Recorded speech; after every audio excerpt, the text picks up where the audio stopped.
जय हिंद साथियों, वंदे मातरम, राधे राधे। स्वागत है आपका अपने यूट्यूब चैनल शिक्षा सागर अकेडमी पे। आई होप आप अच्छे होंगे, मस्त होंगे, स्वस्थ होंगे। आपकी तैयारी बढ़िया बेहतरीन ढंग से चल रही होगी। साथियों, आज हम एसएससी एमटीएस तथा एसएससी जीडी एग्जाम दोनों के लिए अति महत्वपूर्ण जीके के प्रश्नों का डिस्कस करने वाले हैं। तो जितने भी प्रश्न हैं साथियों, काफ़ी इम्पोर्टेंट प्रश्न हैं। आपसे विनती है कि आप क्लास को बहुत ध्यान से देखिएगा। आगामी दिनों में जिन बच्चों का एसएससी एमटीएस में एग्जाम है उनके लिए तो क्लास काफ़ी इंपॉर्टेंट है, बाकी एसएससी जीडी वालों के लिए भी साथियों क्लास काफ़ी इंपॉर्टेंट है। तो साथियों, आज हम जीके के टॉप 30 प्रश्नों को करेंगे। तो जितने भी प्रश्न इंपॉर्टेंट है आप क्लास को बहुत ध्यान से देखिएगा, तभी आपको सभी प्रश्न एकदम बेहतरीन ढंग से समझ में आएंगे। तो जैसा कि साथियों इस स्क्रीन पे क्वेश्चन नंबर 1 दिख रहा है, हमारा प्रश्न है साथियों, शिव कुमार शर्मा का नाम किस वाद्य यंत्र से जुड़ा है। साथियों प्रश्न है कि शिव कुमार शर्मा का नाम किस वाद्य यंत्र से जुड़ा है। ऑप्शन ए है सितार, ऑप्शन बी है संतूर, ऑप्शन सी है नादस्वरम और ऑप्शन नंबर डी है ढोलक। तो देखिए साथियों इसका राइट आंसर क्या हो जाएगा, ऑप्शन नंबर बी संतूर। तो देखिए साथियों शिव कुमार शर्मा एक प्रसिद्ध संतूर वादक थे, तो ऑप्शन नंबर बी हमारा यहाँ पे राइट आंसर हो जाएगा। चलिए अगले क्वेश्चन की ओर बढ़ते हैं, देखते हैं अगला प्रश्न क्या है। देखिए साथियों स्क्रीन पे नेक्स्ट प्रश्न दिखाई दिया है। प्रश्न है हमारा, कोणार्क नृत्य उत्सव भारत के किस राज्य में मनाया जाता है। साथियों प्रश्न है कि कोणार्क नृत्य उत्सव भारत के किस राज्य में मनाया जाता है। ऑप्शन ए है Karnataka, option B Jharkhand, option C Orissa, option number D Rajasthan. तो साथियों इसका राइट आंसर हो जाएगा कोणार्क नृत्य उत्सव। तो साथियों कोणार्क नृत्य उत्सव मनाया जाता है उड़ीसा में, तो हमारा ऑप्शन नंबर सी यहाँ पे राइट आंसर हो जाएगा। कोणार्क प्रसिद्ध कोणार्क मंदिर कहाँ पे है, तो साथियों यह भी उड़ीसा में है। और किसके लिए प्रसिद्ध है, तो साथियों सूर्य मंदिर है। साथियों ये इम्पोर्टेंट है और कहाँ पे स्थित है, तो उड़ीसा के कोणार्क में स्थित है। तो ऑप्शन नंबर सी हमारा राइट आंसर हो जाएगा यहाँ पे। नेक्स्ट प्रश्न साथियों, Modi government new surge of communalism पुस्तक के लेखक कौन है। इंपॉर्टेंट प्रश्न साथियों, जो बच्चे एसएससी एमटीएस एग्जाम की तैयारी कर रहे हैं, जिनका आने वाले दिनों में पेपर है, उनके लिए क्वेश्चन साथियों इंपॉर्टेंट है कि Modi government new surge of communalism पुस्तक के लेखक कौन है। Option A Pranab Mukherjee, option B Jaswant Singh, option C Sitaram Yechury और option number D MJ Akbar. तो साथियों यहाँ पे राइट आंसर हो जाएगा Modi government new search of communalism पुस्तक के लेखक हैं साथियों सीताराम येचुरी। तो यहाँ पे हमारा ऑप्शन नंबर सी राइट हो जाएगा साथियों, सीताराम येचुरी इन्होंने साथियों Modi government new search of communalism पुस्तक लिखी है। चलिए साथियों अगले प्रश्न की ओर बढ़ते हैं, देखते हैं अगला प्रश्न क्या है। नेक्स्ट प्रश्न दिखाई दिया है साथियों, इम्पोर्टेंट क्वेश्चन है एसएससी एमटीएस वालों और साथ ही एसएससी जीडी दोनों के लिए इम्पोर्टेंट है कि 2011 की जनगणना के अनुसार निम्नलिखित में से कौन भारत का सबसे अधिक आबादी वाला महानगरीय शहर है। देखिए साथियों बात यहाँ पे हो रही है 2011 की जनगणना के अनुसार कौन भारत का सबसे अधिक आबादी वाला महानगरीय शहर है। Option A Kolkata, option B Mumbai, option C Delhi और ऑप्शन नंबर डी है चेन्नई। तो सीधी सी बात है साथियों यहाँ पे राइट आंसर हमारा हो जाएगा 2011 की जनगणना के अनुसार सबसे अधिक आबादी वाला महानगर हो जाएगा साथियों हमारा मुंबई। तो कौन सा होगा साथियों, मुंबई होगा। तो ऑप्शन नंबर बी में है, तो ऑप्शन नंबर बी हमारे यहाँ पे राइट आंसर हो जाएगा साथियों मुंबई। नेक्स्ट प्रश्न है साथियों, भारत के किस राज्य में नटंजलि उत्सव मनाया जाता है। इंपॉर्टेंट साथियों, नटंजलि उत्सव भारत के किस राज्य में मनाया जाता है। ऑप्शन ए गोवा है, ऑप्शन बी तमिलनाडु है, ऑप्शन सी उत्तर प्रदेश है और ऑप्शन नंबर डी राजस्थान है। तो देखिए साथियों नटंजलि उत्सव जो है यह मनाया जाता है साथियों तमिलनाडु में। कहाँ पे मनाया जाता है, तो तमिलनाडु में मनाया जाता है। तो हमारा option number B right answer हो जाएगा, नटंजलि उत्सव तमिलनाडु में मनाया जाता है। इम्पोर्टेंट क्वेश्चन था साथियों। चलिए अगले प्रश्न की ओर बढ़ते हैं, देखते हैं अगला प्रश्न क्या है। अगला प्रश्न साथियों इम्पोर्टेंट क्वेश्चन है। प्रश्न है कि जनसंख्या में प्रति 1000 पुरुषों पर महिलाओं की संख्या को क्या कहा जाता है। तो सीधी सी बात है साथियों, आसान प्रश्न है। जन्म दर तो कहेंगे नहीं, साक्षरता दर भी नहीं कहेंगे और मृत्यु दर भी नहीं कहेंगे। यहाँ पे साथियों सही उत्तर होगा लिंगानुपात। ऑप्शन नंबर बी हमारा सही हो जाएगा। देखिए साथियों जनसंख्या में प्रति 1000 पुरुष पर महिलाओं की संख्या को क्या कहते हैं, तो कहते हैं साथियों लिंगानुपात कहा जाता है। यहाँ पे स्क्रीन पे साथियों नेक्स्ट क्वेश्चन दिखाई दिया है। अगला प्रश्न है हमारा, 2011 की जनगणना के अनुसार भारत का लिंगानुपात लगभग कितना है। देखिए साथियों प्रश्न की 2011 की जनगणना के अनुसार भारत का लिंगानुपात लगभग कितना है। इंपॉर्टेंट है इस समय साथियों एसएससी एमटीएस में लिंगानुपात से रिलेटेड भी क्वेश्चन आ रहे हैं। तो इम्पोर्टेंट क्वेश्चन है, एमटीएस वाले बच्चे ध्यान से देखिएगा प्रश्न को। तो देखिए यहाँ पे हमारा राइट आंसर हो जाएगा साथियों ऑप्शन नंबर ए। यहाँ पे हमने ऑप्शन टाइप भी कर दिया है आंसर साथियों, तो ऑप्शन ए इसका राइट आंसर हो जाएगा। 2011 की जनगणना के अनुसार भारत का लिंगानुपात लगभग कितना है? तो 1000 पुरुषों पर साथियों 940 महिलाएं। कितनी साथियों? तो 940 महिलाएं टोटल 1000 पुरुषों पे हैं। तो इतनी साथियों संख्या महिलाओं की कम है 2011 की जनगणना के अनुसार। तो इम्पोर्टेंट क्वेश्चन है साथियों, ध्यान में रख के चलिएगा प्रश्न को कि 2011 की जनगणना के अनुसार भारत का लिंगानुपात लगभग कितना है? तो 1000 पुरुषों पर साथियों 940 महिलाएं हैं। इम्पोर्टेंट है। चलिए अगले प्रश्न की ओर बढ़ते हैं। नेक्स्ट प्रश्न है साथियों, प्रश्न है कि निम्नलिखित में से कौन सा त्यौहार राजस्थान से जुड़ा है? अब देखिए साथियों यहाँ पे राजस्थान से कौन सा त्यौहार जुड़ा है? Option A Gudi Padwa, option B Bonalu, option C Bundi Utsav और ऑप्शन नंबर डी माथो नारंग। तो राइट आंसर यहाँ पे होगा हमारा साथियों राजस्थान से जुड़ा प्रमुख त्यौहार है साथियों बूंदी उत्सव। तो कौन सा हो जाएगा? तो ऑप्शन नंबर सी हमारा राइट आंसर हो जाएगा। राजस्थान का प्रसिद्ध त्यौहार है साथियों बूंदी उत्सव। नेक्स्ट है साथियों हमारा प्रश्न है कि पुरुष हॉकी FIH यानी फुटबॉल इंडिया हॉकी यानी पुरुष हॉकी विश्व कप 2018 में किस देश ने जीता? तो देखिए साथियों FIH पुरुष हॉकी विश्व कप 2018 में किस देश ने जीता? Option A Netherland, option B Belgium, option C Australia और ऑप्शन नंबर डी स्पेन। तो साथियों यहाँ पे राइट आंसर हो जाएगा हमारा ऑप्शन नंबर बी बेल्जियम। 2018 में किस देखिए साथियों SSC MTS में ज़्यादातर पुराने वाले क्वेश्चन अपडेट करके पूछे जा रहे हैं, तो ध्यान में रख के चलिएगा।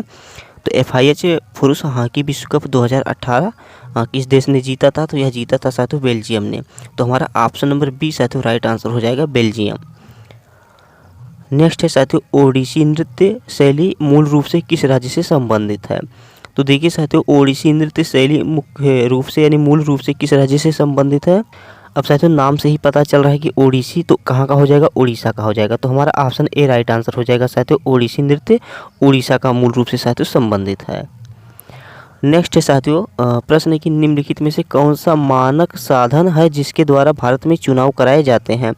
Option A blockchain, option B email के द्वारा साथियों चुनाव होता ही नहीं है। मतपत्र ऑप्शन नंबर सी है और option number D electronic voting machine जिसे हम EVM के नाम से भी जानते हैं। तो सही उत्तर हो जाएगा साथियों यहाँ पे हमारा EVM यानी option number D is the right answer. Electronic voting machine के द्वारा साथियों भारत में चुनाव कराए जाते हैं। तो ऑप्शन नंबर डी हमारा राइट आंसर हो जाएगा। नेक्स्ट प्रश्न है साथियों देखिए 2009 का क्वेश्चन है।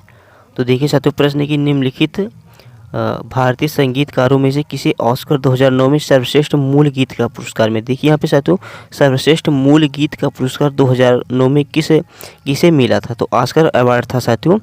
तो देखिए option A AR Rahman, option B Asha Bhosle हैं, option number C Lata Mangeshkar और ऑप्शन नंबर डी गुलजार हैं। तो साथियों राइट आंसर हमारा हो जाएगा option number A AR Rahman को साथियों 2009 में ऑस्कर अवार्ड मिला था उनके मूल गीत के लिए। तो मूल गीत का पुरस्कार 2009 में ऑस्कर अवार्ड साथियों AR रहमान को मिला था। इंपॉर्टेंट क्वेश्चन है, ध्यान में रख के चलिएगा। SSC MTS वाले भी साथियों और SSC GD वाले भी, दोनों के लिए साथियों इम्पोर्टेंट है ये। नेक्स्ट है साथियों गिद्दा नृत्य शैली किस राज्य से संबंधित है? गिद्दा साथियों किस राज्य से संबंधित है? तो देखिए ऑप्शन ए है Punjab, option B Haryana, option C Rajasthan, option number D Uttarakhand. तो सही उत्तर होगा साथियों यहाँ पे हमारा ऑप्शन नंबर ए पंजाब। देखिए साथियों गिद्दा हो गया साथियों, भांगड़ा हो गया, गिद्दा हो गया साथियों, भांगड़ा हो गया और यहाँ पे साथियों हो गया एक गिद्दा। ये सब साथियों कहाँ के? तो पंजाब के हैं। गिद्दा भांगड़ा कहाँ का है साथियों? तो पंजाब का। इम्पोर्टेंट है ये दोनों भी साथियों, दोनों एग्जाम में पूछे जाते हैं। तो गिद्दा और भांगड़ा ये दोनों साथियों पंजाब के प्रमुख नृत्य हैं। नेक्स्ट है साथियों 2008। देखिए यहाँ पे साथियों 2008 का क्वेश्चन है। तो 2008 बीजिंग ओलंपिक्स में किस भारतीय मुक्केबाज ने मिडिल वेट वर्ग में कांस्य पदक जीता था? इंपॉर्टेंट है साथियों। तो सही उत्तर हो जाएगा साथियों विजेंदर सिंह। ऑप्शन ए हमारा राइट आंसर हो जाएगा साथियों कि 2008 बीजिंग ओलंपिक में विजेंदर सिंह ने मुक्केबाज में मिडिल वेट वर्ग में कांस्य पदक जीता था। कि कौन सा वर्ग था साथियों? तो ये मिडिल वेट वर्ग था। इसमें इन्होंने क्या जीता था? तो साथियों कांस्य पदक जीता था। तो इम्पोर्टेंट है कि कांस्य पदक जीता था और जीतने वाले कौन थे? तो विजेंदर सिंह थे। नेक्स्ट है साथियों प्रश्न हमारा टंकेश्वर हजारिका बोर बयान को भारत के किस शास्त्रीय नृत्य में उनके उत्कृष्ट योगदान के लिए 2018 का संगीत नाटक अकादमी पुरस्कार प्रदान किया गया था? ऑप्शन ए कुचिपुड़ी होगा, ऑप्शन बी सत्रिया होगा, ऑप्शन सी भरतनाट्यम या ऑप्शन नंबर डी कथक। प्रश्न है हमारा साथियों, टंकेश्वर हजारिका बोर बयान को भारत के किस शास्त्रीय नृत्य, तो देखिए साथियों भारत का कौन सा शास्त्रीय नृत्य था जिसके लिए उन्हें 2018 में संगीत नाटक अकादमी पुरस्कार मिला था। इम्पोर्टेंट क्वेश्चन है साथियों, जितने भी प्रश्न काफ़ी इंपॉर्टेंट है, अपडेटेड क्वेश्चन है। तो यहाँ पे राइट आंसर होगा हमारा साथियों option number B, Sattriya. Sattriya नृत्य के लिए साथियों ने 2018 में संगीत नाटक अकादमी पुरस्कार मिला था। तो ऑप्शन नंबर बी यहाँ पे हमारा राइट आंसर हो जाएगा। नेक्स्ट है साथियों, पंथी नृत्य शैली का संबंध भारत के किस राज्य से है, तो यहाँ पे राइट आंसर हमारा होगा साथियों, पंथी नृत्य शैली का संबंध साथियों कहाँ से, तो छत्तीसगढ़ से है। ऑप्शन नंबर बी हमारा राइट आंसर हो जाएगा। पंथी इंपॉर्टेंट है, छत्तीसगढ़ का है साथियों, तो इम्पोर्टेंट है कि पंथी नृत्य शैली का संबंध भारत के किस राज्य से, छत्तीसगढ़ से है। नेक्स्ट क्वेश्चन है साथियों, आईसीसी क्रिकेट विश्व कप 2011 इनमें से किस पशु को आधिकारिक शुभंकर बनाया गया था। इम्पोर्टेंट क्वेश्चन है साथियों, आधिकारिक शुभंकर किस पशु को बनाया गया था। और साथियों कमेंट में बताइए कि 2011 क्रिकेट विश्व कप फाइनल किस देश ने जीता था। मैं तो साथियों आपको बता दूंगा, बट आप कमेंट में ज़रूर बताइएगा कि आईसीसी क्रिकेट विश्व कप 2011 का फाइनल मैच था या किस देश ने जीता था। बाकी यहाँ पे ऑप्शन ए है हाथी, ऑप्शन बी घोड़ा, ऑप्शन सी शेर और ऑप्शन नंबर डी टाइगर। तो राइट आंसर यहाँ पे हमारा होगा साथियों ऑप्शन नंबर ए साथियों हो जाएगा हाथी। आईसीसी क्रिकेट विश्व कप 2011 में हाथी को आधिकारिक शुभंकर बनाया गया था। बाकी आप कमेंट में बताइएगा साथियों कि 2011 का जो है फाइनल मैच कौन से देश ने जीता था और किन देशों के बीच में ये हुआ था। नेक्स्ट प्रश्न है साथियों, प्रश्न हमारा है कि निम्नलिखित भारतीय नर्तकियों में से कौन भारतीय इतिहास की पहली महिला थी जिन्हें राज्यसभा के सदस्य के रूप में नामित किया गया था। इंपॉर्टेंट क्वेश्चन है, वेरी इंपॉर्टेंट साथियों, स्टार लगाइए एसएससी एमटीएस वालों, इसको ध्यान में रख के चलिएगा। साथ ही जीडी वालों के लिए भी इम्पोर्टेंट है कि कौन सी नर्तकी थी जिन्हें भारतीय इतिहास की पहली महिला थी जिन्हें राज्यसभा के सदस्य के रूप में नामित किया गया था। कहाँ पे साथियों, तो राज्यसभा के सदस्य के रूप में नामित किया गया था। जो चीज़ पहला होता है साथियों, मैं आपसे शुरू में बताया था, जितने भी पहले वाले चीज़ होते हैं वे सब काफ़ी इम्पोर्टेंट होते हैं। तो यहाँ पे हमारा राइट आंसर होगा साथियों रुक्मणी देवी अरुणदेल हो जाएगा। तो ऑप्शन नंबर ए यहाँ पे राइट आंसर हो जाएगा साथियों। भारतीय इतिहास की पहली महिला थी जिसे राज्यसभा के सदस्य के रूप में नामित किया गया था। तो किन्हें किया गया था, तो रुक्मणी देवी अरुणदेल जी को किया गया था और ये नर्तकी थी साथियों, इसलिए काफ़ी इंपॉर्टेंट होगा। नेक्स्ट है साथियों, 2011 की जनगणना के अनुसार भारत का सबसे अधिक जनसंख्या वाला राज्य कौन सा है। तो देखिए साथियों 2011 की जनगणना के अनुसार भारत का सबसे अधिक जनसंख्या वाला राज्य हमारा उत्तर प्रदेश ही है। तो ऑप्शन नंबर ए यहाँ पे राइट आंसर हो जाएगा साथियों, उत्तर प्रदेश। नेक्स्ट क्वेश्चन है साथियों, चाप चारकूट उत्सव किस राज्य में मनाया जाता है। तो मनाया जाता है कहाँ पे साथियों, तो मिजोरम में मनाते हैं इसको। तो ऑप्शन नंबर हमारे यहाँ पे सी राइट आंसर हो जाएगा साथियों, चाप चारकूट तो मिजोरम। ऑप्शन नंबर सी हमारा यहाँ पे राइट आंसर हो जाएगा। नेक्स्ट क्वेश्चन है साथियों, भारत की 2011 की जनगणना के अनुसार निम्नलिखित में से किस राज्य का जनसंख्या घनत्व 100 व्यक्ति प्रति वर्ग किलोमीटर से कम था। तो सही आंसर होगा साथियों सिक्किम। ऑप्शन नंबर सी जो है Sikkim is the right answer. 2011 की जनगणना के अनुसार निम्नलिखित में से किस राज्य का जनसंख्या घनत्व 100 व्यक्ति प्रति वर्ग किलोमीटर से कम था, तो सिक्किम का था साथियों। तो ऑप्शन नंबर सी हमारे यहाँ पे राइट आंसर हो जाएगा। अगला प्रश्न है, भवई किस भारतीय राज्य की पारंपरिक नाट्य शैली है साथियों। प्रश्न की भवई जो है या किस भारतीय राज्य की पारंपरिक नाट्य शैली है, क्या है साथियों, तो एक नाट्य शैली है, नाटक के रूप में होती हैं ये शैलियाँ। तो सही उत्तर होगा हमारा ऑप्शन ए गुजरात। कहाँ का होगा साथियों, तो गुजरात का है भवई। इंपॉर्टेंट है साथियों, भवई कहाँ का है हो जाएगा, तो साथियों गुजरात का है। इंपॉर्टेंट क्वेश्चन है। चलिए अगले प्रश्न की ओर बढ़ते हैं। नेक्स्ट प्रश्न है साथियों, गुरु विपिन सिंह किस शास्त्रीय नृत्य शैली के लिए जाने जाते थे। तो ये जाने जाते थे साथियों मणिपुरी के लिए। तो ऑप्शन नंबर बी हमारा राइट आंसर हो जाएगा। गुरु विपिन सिंह किस शास्त्रीय नृत्य शैली के लिए जाने जाते थे, तो मणिपुरी के लिए जाने जाते। Option number B is the right answer. अगला प्रश्न है साथियों, निम्नलिखित में से कौन ओडिशा का पहला ओडिसी नृत्य या नृत्यांगना है जिन्हें 2000 में पद्म विभूषण सम्मान पुरस्कार प्राप्त हुआ। इंपॉर्टेंट है साथियों, 2000 का क्वेश्चन है। देखिए 2000 में पद्म विभूषण किसे नृत्य या नृत्यांगना को मिला था, तो यह मिला था साथियों केलुचरण महापात्र को। तो इम्पोर्टेंट पूछा जा सकता है साथियों आपसे, आप प्रश्न ध्यान में रख के चलिएगा। अगला प्रश्न साथियों, अली अकबर खान का संबंध किस वाद्य यंत्र से था? तो अली अकबर खान का संबंध किस वाद्य यंत्र से था? तो सही उत्तर होगा साथियों ऑप्शन नंबर डी, सरोद से था। किसके साथ था साथियों? तो सरोद से था। तो ऑप्शन नंबर डी हमारा राइट आंसर हो जाएगा। अगला प्रश्न साथियों, राधा श्रीधर को भारत के किस शास्त्रीय नृत्य में उत्कृष्ट योगदान के लिए 2018 का संगीत नाटक अकादमी पुरस्कार मिला था? तो ये था साथियों भरतनाट्यम। तो ऑप्शन नंबर डी हमारा राइट आंसर हो जाएगा भरतनाट्यम। अगला है साथियों, पूर्वी रेलवे जोन का मुख्यालय भारत के किस शहर में स्थित है? तो सही उत्तर होगा साथियों पूर्वी रेलवे जोन का मुख्यालय भारत के किस शहर में स्थित है? तो कोलकाता में स्थित है। और इसकी स्थापना साथियों 1952 में हुई थी। कब हुई थी साथियों? तो 1952 में हुई थी। इम्पोर्टेंट क्वेश्चन है, ध्यान में रख के चलिएगा साथियों, इम्पोर्टेंट है। चलिए अगले प्रश्न की ओर बढ़ते हैं। नेक्स्ट प्रश्न है साथियों, होजागिरी भारत के किस राज्य का लोक नृत्य है? तो कहाँ का है साथियों होजागिरी? त्रिपुरा का है। तो option number C is the right answer होगा साथियों, त्रिपुरा का है साथियों होजागिरी। अगला प्रश्न है, भारत की 2011 के जनगणना के अनुसार सबसे कम आबादी वाला राज्य कौन सा है? तो सिक्किम। अभी हमने इसको साथियों पढ़ा था, सिक्किम ही है। अगला प्रश्न, महावीर जयंती सामान्यतः किस माह में मनाई जाती है? साथियों प्रश्न है कि महावीर जयंती जो है साथियों, स्वामी महावीर जयंती जो है या सामान्यतः किस माह में मनाई जाती है? तो मनाई जाती है साथियों अप्रैल महीना में मनाई जाती है। इम्पोर्टेंट है। और महावीर स्वामी साथियों जो थे ये जैन धर्म के 24वें तीर्थंकर थे। कितने? तो साथियों 24वें तीर्थंकर थे। इम्पोर्टेंट है साथियों, 24वें साथियों क्या थे? तो तीर्थंकर थे और ये जैन धर्म से साथियों संबंध रखते थे। अगला क्वेश्चन है साथियों, निम्नलिखित में से कौन सी भारतीय साथियों प्रश्न है कि कौन सी भारतीय मार्शल आर्ट है? मार्शल आर्ट का मतलब साथियों युद्ध से होता है। युद्ध में जो होता है साथियों उसको मार्शल आर्ट कहते हैं, जो युद्ध से रिलेटेड साथियों कला होती है। इसकी उत्पत्ति आधुनिक केरल में हुई थी। तो कलारी पट्टू जो है इम्पोर्टेंट है साथियों, कलारी पट्टू काफ़ी इंपॉर्टेंट है।